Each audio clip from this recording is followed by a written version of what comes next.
A Santa Inquisição, uma ordem católica criada com um único intuito: investigar e julgar com punições cruéis os hereges, os cientistas ou qualquer outro acusado de crime contra a fé católica.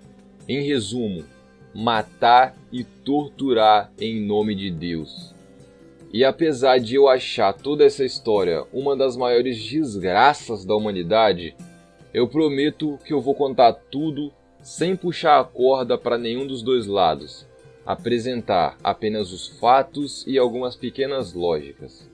Nesse vídeo, nós vamos ver como começou essa caçada da Igreja Católica, por que esse período é chamado de a Idade das Trevas, as atrocidades que aconteciam durante, falar sobre o famoso livro Martelo das Bruxas, falar sobre os métodos de tortura e execução, número de vítimas e por aí vai.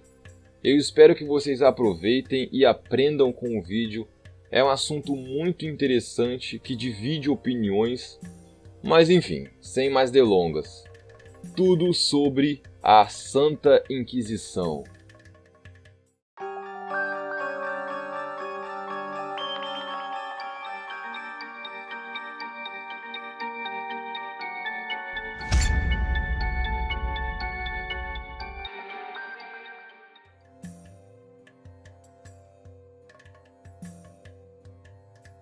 Sectarismo é uma palavra que vem do latim e faz referência a qualquer indivíduo que faça parte de uma seita.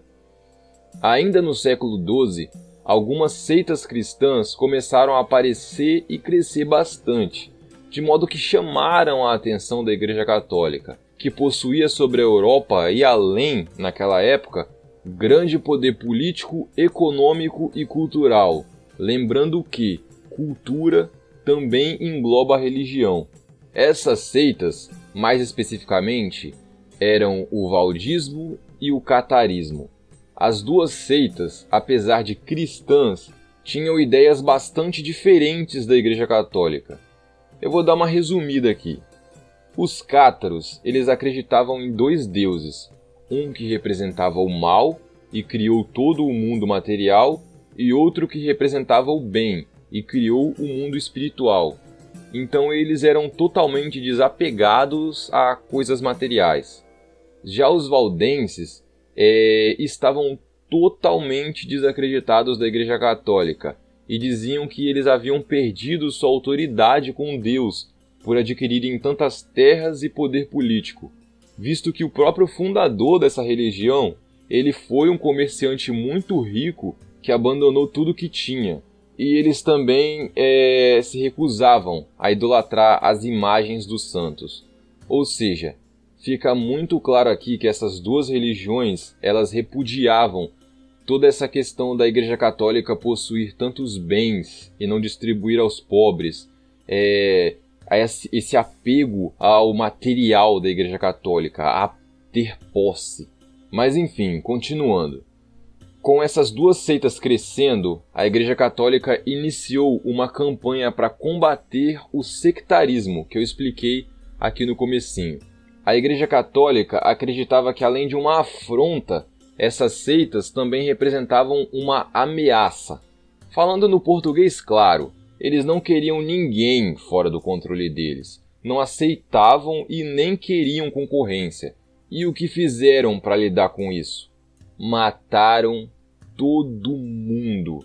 Sob o comando de um papa que é considerado um dos mais poderosos da história, chamado Inocêncio III, eles varreram da França os valdenses e os cátaros com execução em massa. E esses eram os primeiros vestígios do que no século seguinte se tornaria a Inquisição.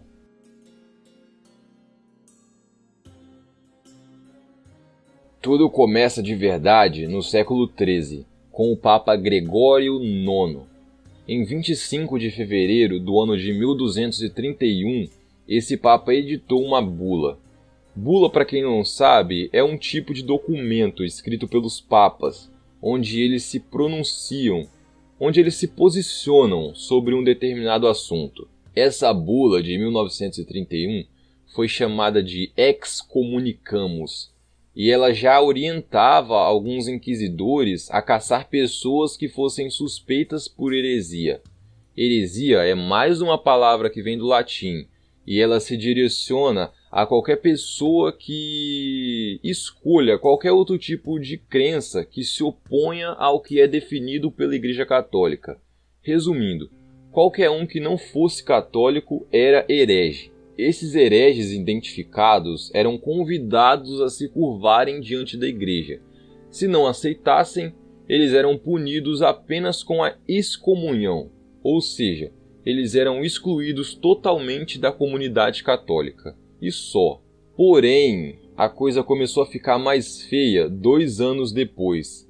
Em 20 de abril de 1233, esse mesmo Papa, ele escreve uma segunda bula, chamada de Licet eid capiendo. Meu latim deve ser horrível, deve não, com certeza é. Mas enfim, essa bula ela foi enviada para a Ordem Dominicana, e ela sim instituiu o Santo Ofício, mais conhecido para nós como a Santa Inquisição. E ela sim instruía os inquisidores a começarem a ser cruéis com os hereges. No início, os principais alvos eram cientistas que discordavam de teses bíblicas e tentavam contrariar o que estava escrito com ciência, mulheres com conhecimentos medicinais e outros hereges em geral, praticantes de outras religiões, pessoas que discordavam das doutrinas católicas ou considerados pecadores, tipo mulheres que praticavam adultério, homossexuais e por aí vai. Funcionava da seguinte forma. Primeiro, os inquisitores chegavam na vila, na aldeia, enfim, no povoado que fosse. Todos lá eram obrigados a se reunirem numa igreja, onde então um dos inquisidores lia em voz alta um documento que falava, explicava o que era a Inquisição. Após isso, o inquisidor erguia um crucifixo e todos ali presentes deviam repetir um juramento em apoio à Inquisição. Depois, mais um documento era lido. Esse falava sobre as várias heresias que eu acabei de citar e instruía todos os pecadores e hereges a se confessarem. Assim começava o que era chamado de período de graça. Esse período de graça durava 1 mês, e nele todos podiam se confessar, não para livrar totalmente a sua cabeça, mas pelo menos aliviar um pouco dessas condenações mais cruéis. O problema é que, dependendo do caso, você não podia se confessar sozinho. Por exemplo, se tu chegasse lá e confessasse que estava envolvido num culto pagão, você era obrigado a denunciar também todos os outros envolvidos contigo. Só que o problema maior é quando acabava esse período de graça. Os inquisidores aceitavam então denúncias vindas de qualquer pessoa, condenando qualquer uma que não tivesse se confessado. Ou seja, é óbvio, muito óbvio, que isso era uma oportunidade de vingança ou maldade nua e crua, de graça mesmo, para muitas pessoas. Muitas denúncias falsas eram feitas por causa de qualquer tipo de rivalidade. Pensa bem, podia ser inveja, podia ser disputa de terra, podia ser concorrência entre comerciantes, ou até mesmo briga de família, briga entre casal separado, sei lá. E uma observação, em vários casos, se houvessem 2 testemunhas contra uma pessoa, isso já era suficiente para ela ser condenada ao que quer que fosse. Então vamos supor que eu e você temos um inimigo em comum. A gente se junta, inventa a pior coisa possível sobre esse nosso inimigo e pronto. Mesmo que ele seja a melhor pessoa do mundo, em alguns casos a Igreja Católica automaticamente já condenava ele. Mas beleza. O que acontecia afinal com as pessoas que eram acusadas? A pessoa teria que comparecer numa espécie de julgamento, onde o suspeito era interrogado por 3 inquisidores. Se defender era muito difícil. Era simplesmente a sua palavra contra a deles, e acabou. E aqui vai mais uma curiosidade. A tortura não começava exatamente quando você era julgado como herege, como pecador, como culpado. Mesmo durante o interrogatório ainda, os inquisidores já tinham o costume de usar instrumentos de tortura desumanos, e não importava se no final tu fosse inocente, se tu tivesse sido denunciado injustamente. A tortura já fazia parte mesmo do interrogatório. E enfim, quando a pessoa era julgada e apontada como herege ou pecador, aí sim vinha a punição maior. Sendo que as mais leves eram coisas como deixar a vítima por dias e dias acorrentada sem comer e beber nada, ou esmagar os seios das mulheres. Essas eram as mais leves. As consideradas mais pesadas eram a prisão perpétua ou ser queimado vivo, a condenação à morte, a execução e tal. Algumas pessoas simplesmente sofreriam essas torturas pesadas sobre a mão dos inquisidores, e outras eram levadas ao Alto da Fé, um grande evento promovido pela igreja para humilhar em público os condenados. Ali, várias coisas poderiam acontecer. Alguns eram obrigados a usarem as famosas máscaras do escárnio, outros eram apedrejados, outros eram chicoteados enquanto o padre fazia lá a missa, outros eram queimados em praça pública.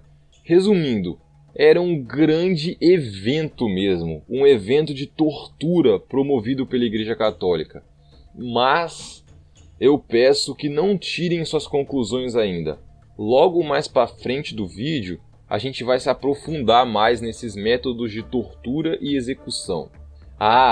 Eu não posso esquecer de falar que além de tortura e execução, também havia a apreensão de bens e riquezas de alguns dos condenados, o que rendeu muito, mas muito, para os cofres da Igreja Católica. E agora que já sabemos como tudo começou e como tudo funcionava, vamos falar sobre por que esse período da Inquisição ficou conhecido como a Idade das Trevas.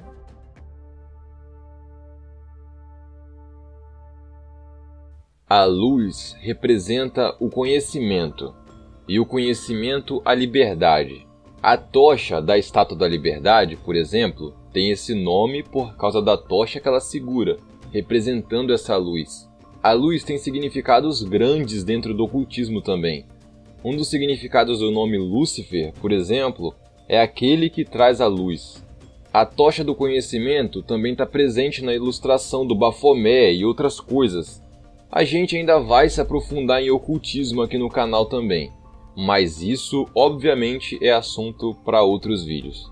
O importante é entender que luz significa conhecimento, inteligência, sabedoria. E lembram que eu falei que a Inquisição também perseguia cientistas que iam contra o que a Bíblia dizia? É exatamente por isso que esse período é conhecido como a Idade das Trevas. A Igreja Católica apagou a luz do conhecimento. A Igreja Católica travou pensadores e cientistas por séculos e séculos afora. E fora os cientistas que foram mortos, fora os cientistas que foram censurados, pensem bem, logicamente também devem ter existido os que nem sequer quiseram apresentar as suas ideias já para evitar problema. Imaginem quantos gênios e descobertas perdemos com isso. Mas enfim, vamos entender como isso acontecia. Mesmo um pouco antes da Inquisição começar, a Igreja Católica já censurava alguns cientistas. Mas isso ficou ainda mais forte por causa do Index Librorum Prohibitorum, uma lista de livros banidos pela Igreja Católica durante a Inquisição. Literalmente banidos. Essa lista foi criada em 1559, mas ela se atualizava constantemente. E essa lista, inicialmente, ela foi criada apenas para proibir alguns livros sobre protestantismo no século XVI, mas logo ela foi sendo ampliada para cientistas, filósofos ou qualquer outro tipo de literatura que contrariasse, que não agradasse as doutrinas da Igreja Católica. Houveram vários e vários casos de cientistas mortos e censurados durante a Inquisição, mas com certeza o caso mais famoso foi o de Galileu Galilei. Logo mais para frente do vídeo a gente vai falar mais especificamente sobre o caso dele também.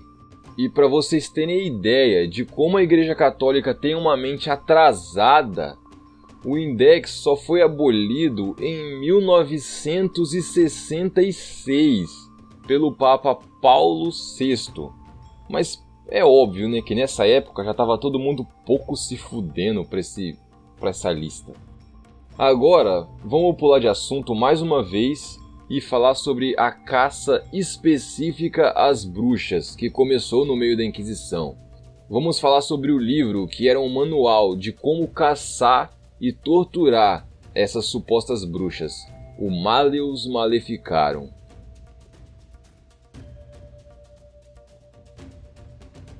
Malleus Maleficarum, na tradução do latim para o português, o Martelo das Bruxas. Antes de falarmos diretamente do livro, vamos falar um pouco sobre como ele surgiu. Durante a Inquisição, já agora no século XV, existia um inquisitor chamado Heinrich Kramer. Ele era fissurado, fanático por bruxa. Porém, suas ideias eram radicais demais, até para o que já estava acontecendo naquela época. Mas ele deu um jeito de conseguir o que queria. Olhem só, antes do livro ser publicado, antes mesmo do livro ser escrito, ele já era um inquisitor alemão qualquer. Uma de suas visitas foi na cidade de Innsbruck, na Austrália. Segundo ele, a cidade estava entupida do que ele julgava como bruxas. Mas as autoridades locais não concordavam em nada com as ideias de Kramer, nem com os métodos punitivos e muito menos com as ideias mesmo dele. Nesse ponto, é preciso deixar claro que para Kramer não existiam bruxos, apenas bruxas. Apenas mulheres, segundo ele, eram as verdadeiras pessoas capazes de usar feitiçaria. Mas enfim, depois de muita insistência da parte dele, a cidade já não aguentava mais Kramer com todo o seu desrespeito. Então ele recebeu uma ordem da própria igreja local para se retirar de lá. Foi depois disso que Kramer recorreu ao próprio Papa da época, que para sorte dele era um tal de Inocêncio VIII. Nós não vamos entrar nesse assunto, mas eu acredito fortemente que esse foi um dos piores papas que já existiram, se não o pior. O cara conseguiu ser um lixo de pessoa até mesmo na hora de morrer. Mas enfim, isso também já é assunto para outro vídeo. Era um papa cheio de atitudes tortas, então óbvio que ele atendeu ao pedido de Kramer. Assim foi criada a bula Summis Desiderantis Affectibus. Essa bula permitia simplesmente que Kramer e seu amigo James Spranger abordassem e condenassem da forma que quisessem o que eles julgavam como bruxas. E assim, os dois escreveram o Malleus Maleficarum, publicado pela primeira vez em 1487. Mas o nome de Spranger vai ser citado bem pouco, porque a participação dele ao escrever o livro foi mínima, praticamente nula. Enfim, o livro é basicamente um manual de caça às bruxas, dividido em 3 partes. A primeira parte fala sobre como rastrear as bruxas, como reconhecê-las em seus disfarces, etc. A segunda parte fala sobre os malefícios, o que as bruxas supostamente fazem de mal, as feitiçarias e coisa e tal. Já a última parte fala sobre como interrogar, julgar e punir as bruxas. Ainda em 1487, Kramer e Sprenger apresentaram o livro à Faculdade de Teologia de Colônia, na Alemanha, mas o livro foi totalmente reprovado, considerado antiético, ilegal, cruel e pervertido. Mas após essa rejeição da universidade, Kramer mais uma vez foi longe demais e falsificou uma nota de aprovação, inserindo ela em edições posteriores do livro. E essa nota falsa da Faculdade de Teologia fez o livro ganhar muita credibilidade, o que impulsionou muito as vendas, e foi assim que o Malleus Maleficarum se espalhou por toda a Europa e um pouco além. Para vocês terem ideia de como esse livro se espalhou, para vocês terem ideia de como esse livro ficou popular, ele foi o segundo livro mais vendido durante quase 200 anos, perdendo só para a própria Bíblia. E existe uma coisa muito importante que eu preciso destacar. Se vocês forem pesquisar aí na internet sobre o Malleus Maleficarum, vocês vão encontrar uma tonelada de sites defendendo a Igreja Católica, dizendo que logo depois que o Malleus Maleficarum foi publicado, ele entrou na lista de livros banidos do Index. Isso não passa de uma grande mentira, visto que o Malleus Maleficarum foi publicado em 1487 e o Index só foi inventado em 1559, 72 anos depois. A verdade é que a Igreja Católica tentou sim, mesmo sem o Index ainda existir, impedir que o livro fosse usado. Prestem atenção em como esse livro era errado e maldoso. A própria Igreja Católica, em plena Inquisição, tentou fazer com que ele não fosse usado, mas eles simplesmente não conseguiram deter o avanço. O Malleus Maleficarum se espalhou e caçar as bruxas se tornou uma febre, uma prática em todos os lugares, todos os cantos. Para vocês terem ideia, ele foi publicado 16 vezes durante a história. Mas ok, Daddy Jack, o que o livro tinha de tão abominável assim? Então, vamos lá. Em primeiro lugar, e bastante óbvio, as torturas. Mas isso é algo que a Inquisição em si já usava. O negócio é a forma dessas torturas. As formas de como caçar as bruxas e como humilhar elas em público. Lembram que eu falei que além de cruel, o livro era pervertido? E lembram que eu falei que esse livro condena exclusivamente mulheres? Pois é, liguem as coisas. Além das torturas comuns, com o intuito de causar dor, fome, queimadura, seja lá o que for, agora existia também o abuso sexual, que por mais que não tivesse totalmente explícito no livro, ele estava ali, ele existia, aconteceu, e isso não pode ser negado. Em resumo, com o Malleus Maleficarum em mãos, qualquer inquisidor se tornava, além de um carrasco, também um sádico, um estuprador ou um voyeur. Para quem não sabe o que é um voyeur, é alguém que gosta de assistir qualquer coisa que possa ser considerada um ato sexual, desde uma simples nudez ao coito em si. É logo mais no vídeo que nós vamos discutir sobre métodos de tortura e execução, mas eu vou adiantar um pequeno detalhe aqui, já que a gente está falando de caça às bruxas. Uma das maneiras de identificar uma bruxa era procurando nela a marca do diabo. Para fazer isso, inicialmente, eles deixavam a mulher nua de frente para vários homens, ou até mesmo na frente de uma multidão, caso fosse em praça pública. E com ela nua, eles usavam um instrumento chamado fura-bruxas. Vai estar aí na imagem para vocês verem. É um tipo de faca mesmo, e eles iam furando o corpo da suposta bruxa com essa faca, dizendo que quando acertassem a marca do diabo, ela não gritaria e nem sangraria. Acontece que existe um truque, um pequeno mecanismo no cabo da faca. Quando o golpe era muito forte, a lâmina da faca entrava para dentro do cabo, entenderam? A bruxa não era ferida dessa forma, e a multidão acreditava nesse truque barato, um golpe muito baixo, um truque ridículo para condenar as pessoas inocentes, as quais talvez eles nem conseguiram reunir de verdade as provas, ou sei lá. E isso é só um dos vários exemplos que eu poderia dar. Aconteceram casos de estupro direto mesmo, antes, durante e depois das sessões de tortura. Imagina o trauma que uma mulher dessa não adquiria. E mesmo que tu não seja mulher, se ponha no lugar aí de um irmão, de um pai, de um marido de uma pessoa dessa. E existe também outro ponto de vista que eu acho muito interessante, que é o que fala dos castos e dos celibatos durante essa época de caça às bruxas.